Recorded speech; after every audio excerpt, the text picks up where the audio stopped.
Assalamualaikum warahmatullahi wabarakatuh. Selamat pagi anak-anak. Eh, Semoga di pagi ini semua anak-anak diberi kesehatan oleh Allah SWT dan senantiasa selalu lancar dalam mengikuti kegiatan belajar daring dari materi-materi yang ada di MTS Ar-Rahman. Ya anak-anak yang berbahagia, pagi ini berjumpa lagi dengan saya Ustadz Aris Teguh Santoso. Tentunya tidak lain yaitu materinya Bahasa Indonesia kelas 7. Ya, di pagi hari ini untuk materi Bahasa Indonesia tentunya kita melanjutkan materi yang sebelumnya. Tidak jauh dari deskripsi. Jadi kita lanjutkan untuk teks deskripsi, tetapi kita masuk di bidang aspek kebahasaan teks deskripsi.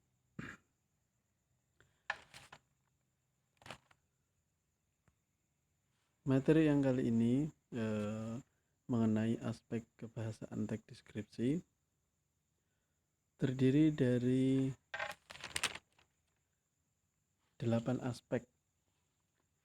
Dari 8 aspek nanti anak-anak diperhatikan materinya, disimak. Yang pertama, kata konkret.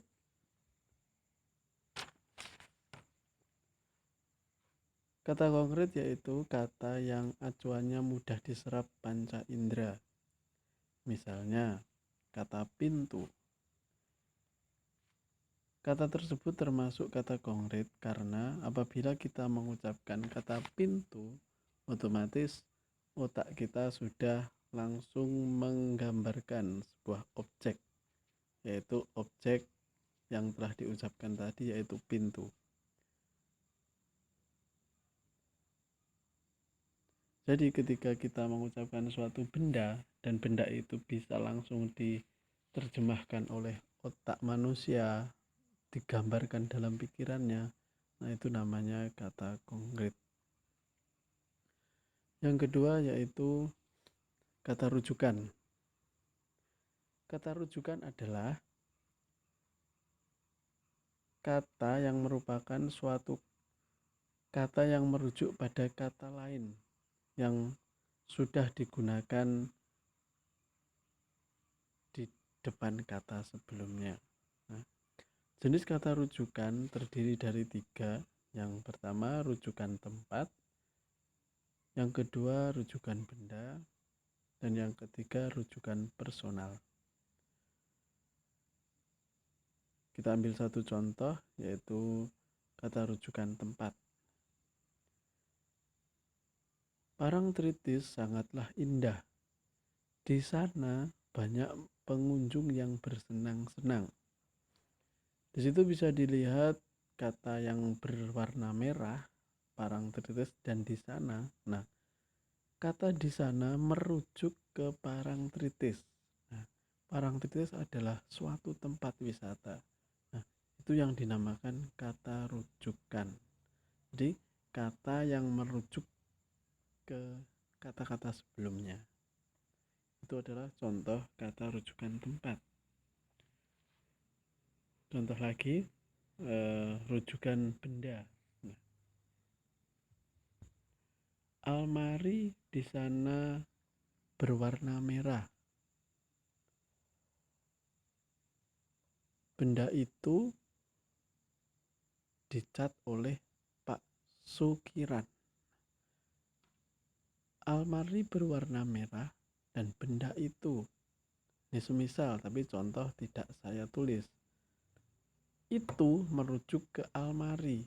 Nah, itu juga namanya kata rujukan.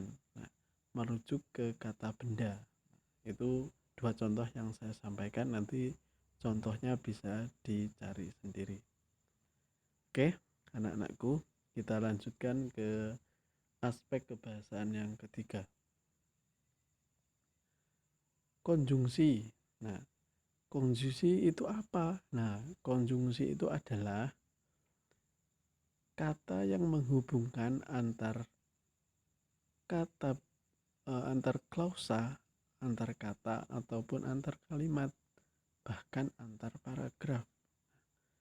Konjungsi yang di sini ditulis yaitu konjungsi dan, tetapi, sehingga. Nah, saya ambil satu contoh. Di malam hari, Eko dan Ria bermain di tempat PlayStation. Nah, di situ ada kata dan, itu menghubungkan antara klausa yang satu dan klausa yang kedua. Nah, itu contoh kata konjungsi. Dan masih banyak lagi contoh yang lain, nanti bisa dicari sendiri. Dan aspek yang keempat yaitu kata berimbuhan. Kata berimbuhan digunakan untuk membentuk sebuah kalimat agar kalimat lebih menarik dan komunikatif. Contoh. Nah, di sini sebelum saya masuk contoh, kata imbuhan itu terdiri dari imbuhan di awal, imbuhan di akhir, imbuhan di awal dan akhir. Nah, tuh. Kita langsung ke contoh.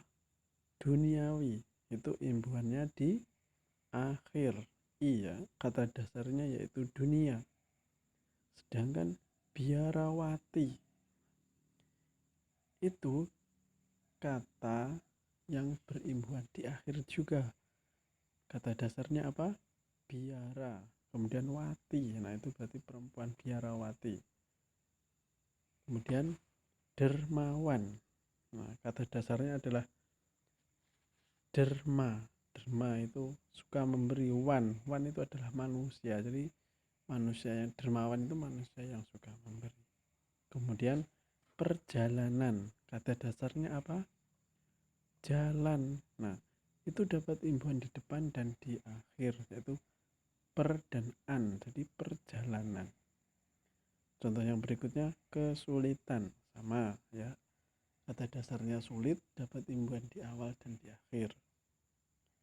Kemudian aktual. Nah, ini adalah kata yang kata dasar gitu ya. Kemudian terlihat. Nah, itu kata dasarnya lihat. Nah, kemudian dapat imbuhan di awal yaitu jadi terlihat ya, terlihat ya, seperti itu ya. Kita lanjutkan ke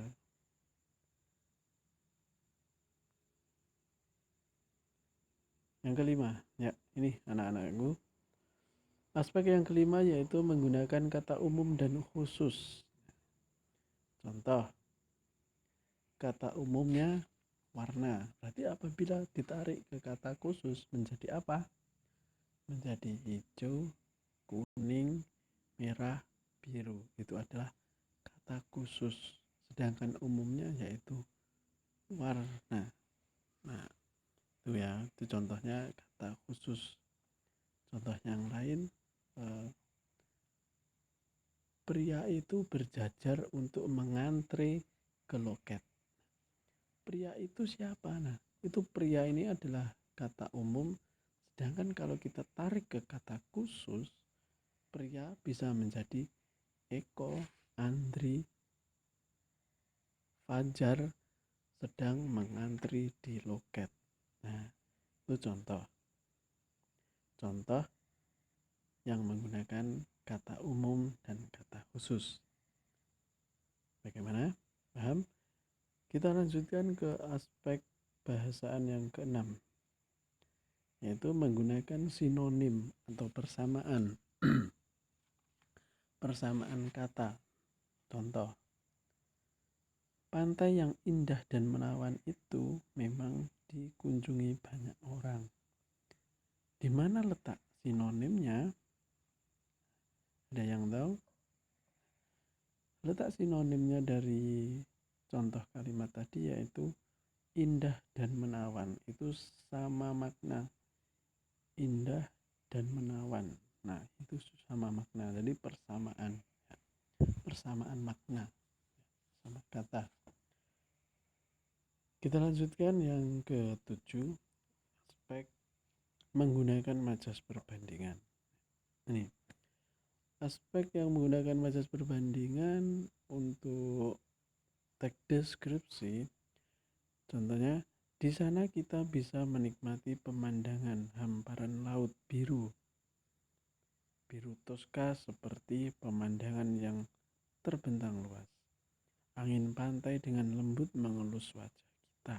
Nah, di mana majas perbandingannya?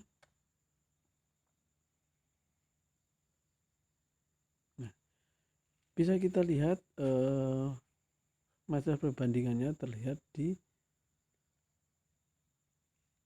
pemandangan hamparan laut biru Toska. Nah, seperti ini adalah membandingkan seperti pemandangan yang terbentang luas. Nah, ini adalah majas perbandingan. Kita lanjutkan.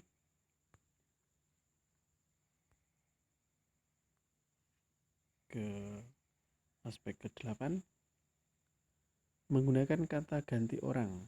Nah, ini langsung saja ke contoh. Memasuki kawasan wisata ini, Anda akan disuguhkan pemandangan tebing yang sangat indah. Nah, kata ganti orang, nah ini ada yang tahu nih mana? Anda, ya. Anda adalah kata ganti dari kamu, ya. Jadi tingkat Anda dan kamu itu kesetaraannya lebih tinggi Anda, yaitu semisal kita ngobrol dengan orang yang usianya di atas kita atau dengan ustadz kita itu menggunakan kata Anda, sedangkan kamu itu menggunakan dialog dengan sepantaran usia. Nah, atau lebihnya untuk yang orang yang kita hormati menggunakan kata Anda. Nah, jadi seperti itu untuk kata ganti. Contoh yang lain kata ganti,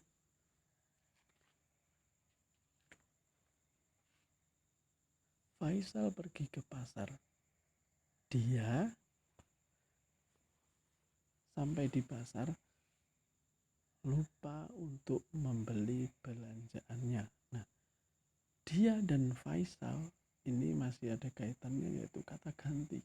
Kata ganti Faisal menjadi dia.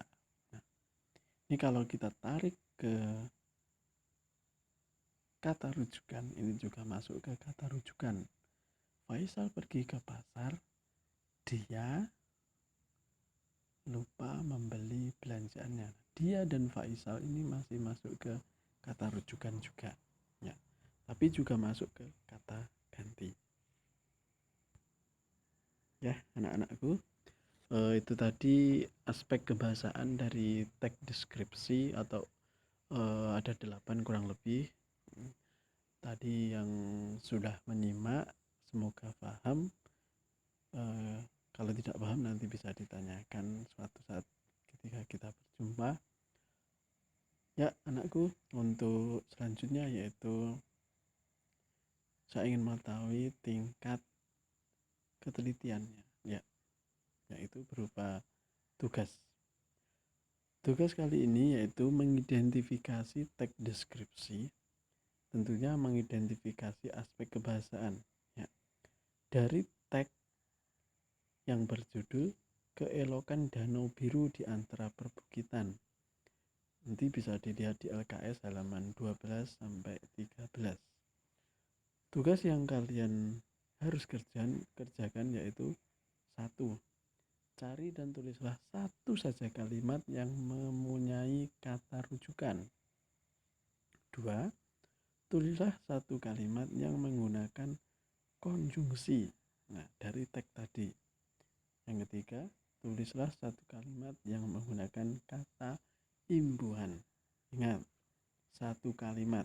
Tugasnya berarti kalau 3 berarti kalian membuat 3 kalimat, menemukan 3 kalimat dari teks keelokan danau biru di antara perbukitan.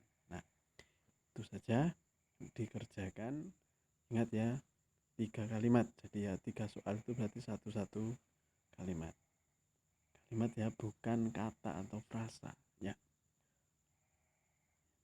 Ya, anakku.